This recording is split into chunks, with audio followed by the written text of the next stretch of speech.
you all in the matchless name of Lord Jesus Christ. On behalf of His Grace Ministries, I once more greet you all and welcome you all for today's meditation.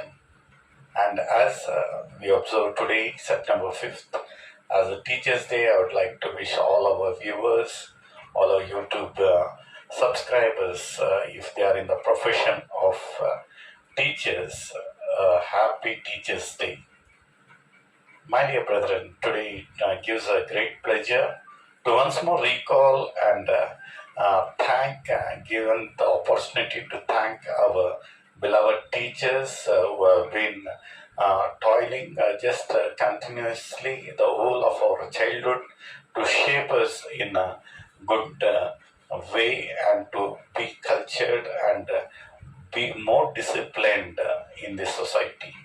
As the same way, I would like to thank each and every pastor, the believer, and all the dedicated missionaries who have been a part of the nourishing of our spiritual lives.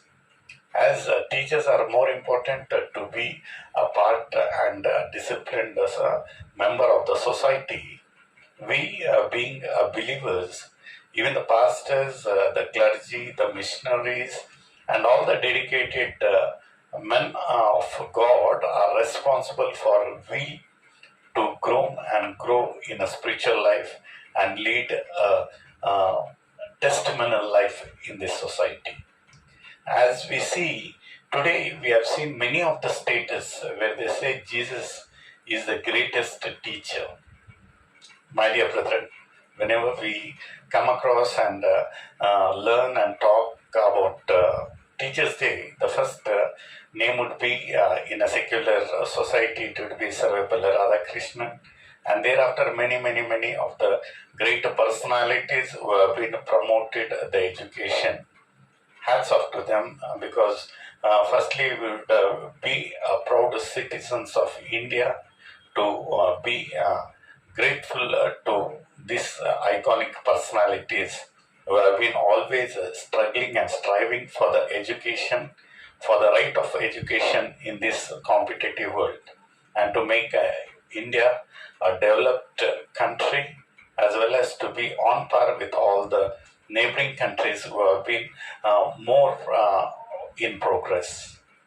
And when we spiritually come, and today when I told you that we have seen many of the status where Jesus Christ is the greatest teacher, really we feel proud as believers, as Christians, to always tell that Jesus Christ is the greatest teacher for our spiritual lives.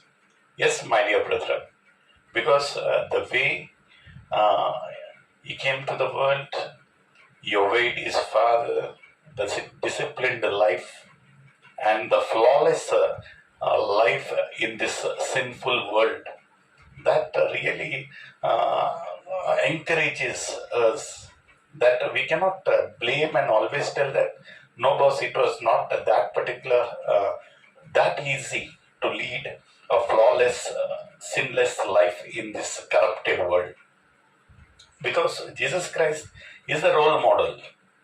He wanted to experience what is happening in the world, and He came and very truly He lived a flawless and a sinless life.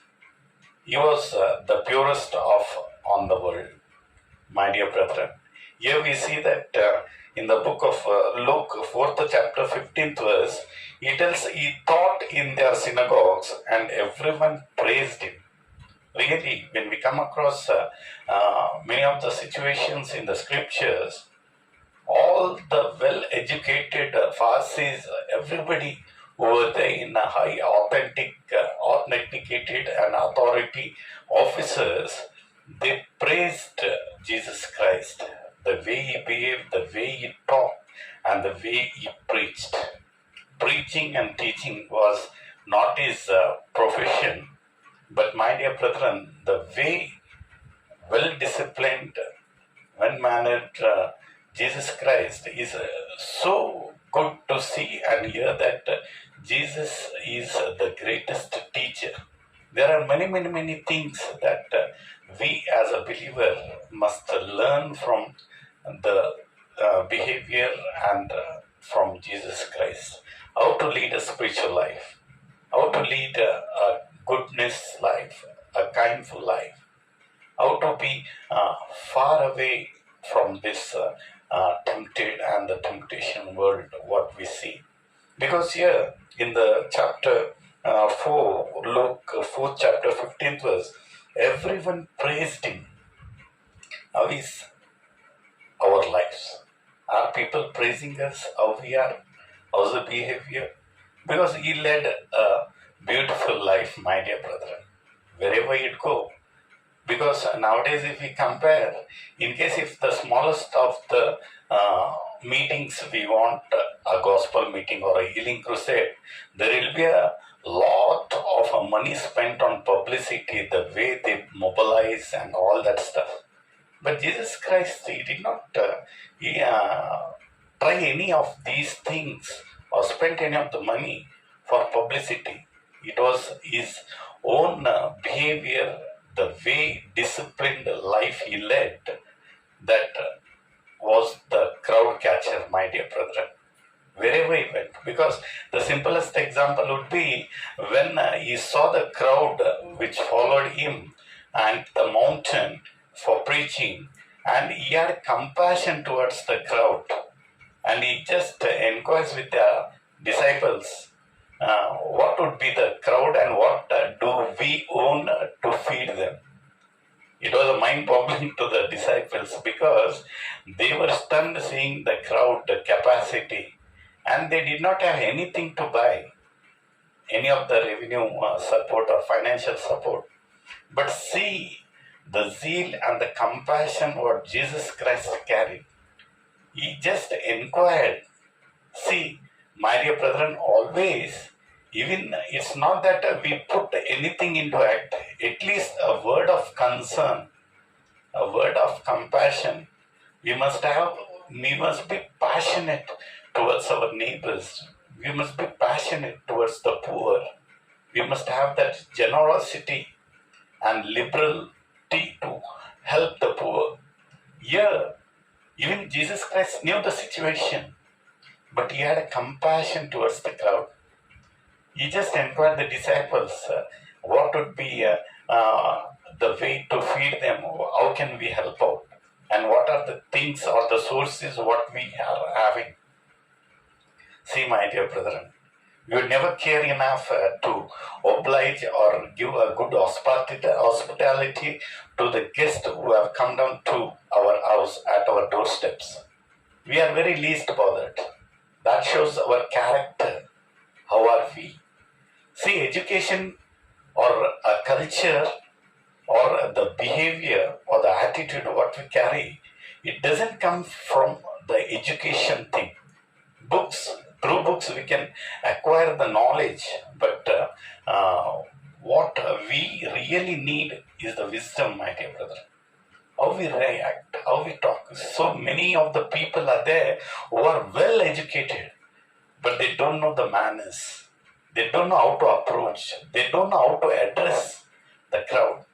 But we come across many of the politicians, many of the iconic people who address without a very least education which they acquire. They address the crowd so impressively and so strongly. Really, it's just like a mind mapping being done. So great personalities. It is just by the way they are being groomed. As a believers, as a pastors, some of the pastors, the other day I had been to one of the pastors' conference, wherein a person, I don't want to mention his name, a pastor was speaking so soothing, so nice, so beautiful language. The person who was born and brought up in this particular state, the person who spoke was a Keralite. He had been migrated from Kerala. But he was so much touched with the language of Kannada, and he spoke so beautifully. The person just immediately after his speech got up and he asked him, "Are you a Kannadiga?" He said, "No, brother, I am from Kerala." but I have the passion to learn this language, and God has helped me out. So beautiful. The other day, even we have started